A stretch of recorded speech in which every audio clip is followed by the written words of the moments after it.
শাসক দলের নেতার দেহ উদ্ধার, এলাকায় ব্যাপক চাঞ্চল্য। লোকসভা নির্বাচনের ফলাফল ঘোষণার পর থেকে রাজ্যের বিভিন্ন প্রান্তে ভোট পরবর্তী হিংসার খবর উঠে আসছিল। প্রতিটি জায়গায় বিরোধীরা আক্রান্ত হয়েছে শাসক দলের দুষ্কৃতীদের হাতে, এমনটাই অভিযোগ ছিল। কিন্তু দক্ষিণ 24 পরগনার চিত্রটা যেন অন্যরকম। এবার ক্যানিংয়ের জীবনতলায় তৃণমূল নেতাকে পিটিয়ে খুনের অভিযোগ উঠল। মৃতের নাম রবীন্দ্রনাথ মণ্ডল, বয়স 43। তিনি ক্যানিংয়ে তৃণমূলের 218 নম্বর বুথের সম্পাদক। নিহত নেতার বাড়িতে যান ক্যানিং পূর্বের বিধায়ক শওকত মোল্লা। পরিবারের দাবি, গতকাল সকাল 11:30 নাগাদ বন্ধুদের ডাকে বাড়ি থেকে বেরিয়েছিলেন ওই তৃণমূল নেতা। রাতে খবর আসে বাড়ি থেকে 100 মিটার দূরে তিনি সংজ্ঞাহীন অবস্থায় পড়ে রয়েছেন। পাশে পড়েছিল বাইক। ক্যানিং মহকুমা হাসপাতালে নিয়ে গেলে তৃণমূল নেতাকে মৃত বলে ঘোষণা করা হয়। মৃতের স্ত্রীর অভিযোগ, প্রতিবেশী পাপ্পু মণ্ডলের কাছে টাকা ধার নেন রবীন্দ্রনাথ। সেই কারণেই গতকাল তাকে ডেকে নিয়ে মাদক খাইয়ে খুন করা হয় বলে পরিবারের সন্দেহ।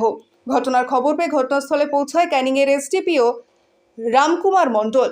মৃতদেহ উদ্ধার করে ময়নাতদন্তের জন্য পাঠিয়েছে ক্যানিং থানার পুলিশ। মৃত তৃণমূল নেতা রবীন্দ্রনাথ মণ্ডলের বাড়িতে যান ক্যানিং পূর্বের বিধায়ক শওকত মোল্লা। তিনি জানান, পুলিশ সমস্ত ঘটনার তদন্ত করছে। অত্যন্ত কর্মঠ ছেলে ছিল রবীন্দ্রনাথ। তার মৃত্যুতে আমরা গভীরভাবে মর্মাহত। এই খুনের সঙ্গে যারা জড়িত আছে তারা দৃষ্টান্তমূলক শাস্তি পাবে। পুলিশ প্রশাসনের কাছে আমরা এই আবেদন জানাচ্ছি। মৃতদেহ ময়নাতদন্তের পর প্রকৃত কারণ জানা যাবে।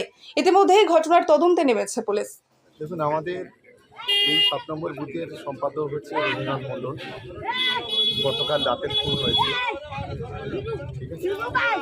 এবারে কীভাবে খুন হয়েছে, কেন খুন হয়েছে এবং কী কারণে খুন হয়েছে সেই বিষয়ে এখনও পর্যন্ত আমরা সেই ধরনের কিছু বলতে পারছি না, কারণ পুলিশ ইনভেস্টিগেশন করছে। পিএমটা না হওয়া পর্যন্ত বোঝা যাবে না যে খুনটা কীভাবেই হয়েছে, কারণ ওর কোনো সেই ধরনের রাজনৈতিক কোনো শত্রুতা ছিল না। খুব ভালো ছেলে একেবারে। আর বিশেষ করে আমাদের এই 7 নম্বর গ্রাম অত্যন্ত নিডি ফ্যামিলি মানুষ বসবাস করে, পূর্ববঙ্গের মানুষ, শান্তিপ্রিয় মানুষ। ফলে এখানে এই ধরনের একটা ঘটনা, এটা সত্যিকারের অত্যন্ত দুঃখজনক ঘটনা। আর ফ্যামিলিরা খুবই অসহায়। আমরা পরিবারের পাশে আছি, সর্ব ধরনের সহযোগিতা আমরা নিশ্চিতভাবে করব। এবং পিএমটা না করার পর্যন্ত এর সঙ্গে কীভাবে ঘটনাটা ঘটেছে বা কারা জড়িত, পুলিশ সব দিকটা খতিয়ে দিচ্ছে।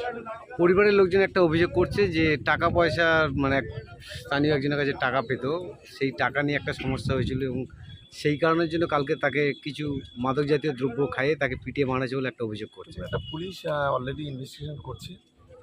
এইটা বিভিন্ন ধরনের বিভিন্ন ক্লু আসতে পারে, সেটা পুলিশ তদন্ত করে নিশ্চিতভাবে সঠিক জিনিসটা যাতে বের হয় সে বিষয়ে আমরা পুলিশ প্রশাসনকে রিকোয়েস্ট করছি।